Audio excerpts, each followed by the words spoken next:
Let's just hope I don't smash my laptop like that Ashcroft kid did in the Gamescom footage. So, this is a bit of a short and sweet RetroKid reviews on the retro news. So, hey everybody, what's up as usual? So, we're just going to get right into it. Gamescom is currently happening this week, which is why, like I said in my previous videos this month, is going to be a little dry with content and not as dry with new cut hair. So, give me a like and any tips to keep the style up for a wedding coming up later down the road. So that being said, yeah, Gamescom is happening. There's not too many games that have already been announced. Speaking of those games, Resident Evil Requiem, otherwise known as RE9.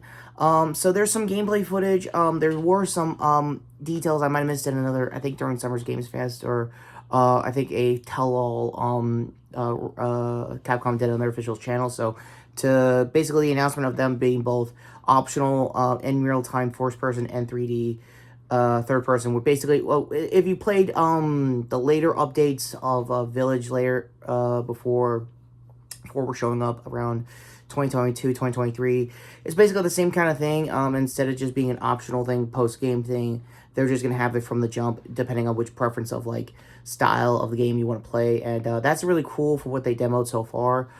This time around for Gamescom, they showed some more details of what's going to be going on in Ashcroft's Ashley's head. Sorry, is it Ashley or Grace?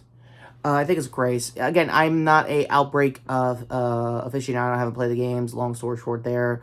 If Sphere Hunter did a whole retrospective on those games, I'll leave it up there for Susie in case you want to see that, details-wise.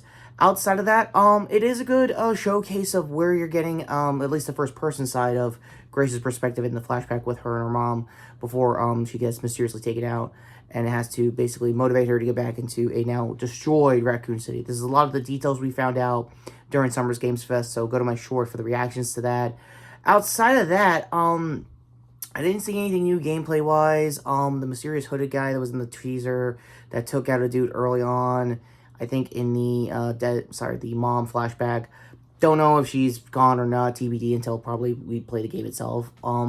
Best case scenario, I'll just put missing until we get a confirmation she got turned into another monster or something in the T-virus variety or some other type of infection that Grace will have to go through that's related to Outbreak. As far as that continuity goes. Outside of that, for what I saw is pretty good. The RE engine is pretty much at the top of its peak, like usual with this franchise.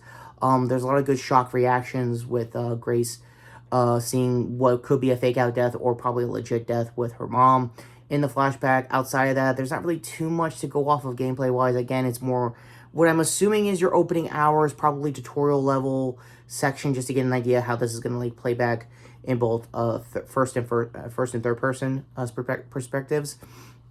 And that's really it. So last up for news, this will mostly be content related stuff, which will be coming out this weekend. I'm waiting till at the very least tomorrow to do my short for Alien Earth for episode 3. I'm trying to pick an X-Men character, so I'm torn between either Dawkins or some version of Cable. Chances are I'm going to probably do the current one that's currently out in stores. So I'll leave that as a Tumblr poll. I'll do a beta test with just both characters in the short. And we'll go for there for the following episodes after that for Alien Earth. Another thing I'm going to try to do this weekend also is my big review for the first episode so far, speaking of TV, Peacemaker Season 2, which will be the return, hopefully, if all things go to plan, Real Nerf Red Hood, basically doing any obligations left with DCEU side of Peacemakers before crossing over into that new mysterious multiverse thing that he found out in the trailers.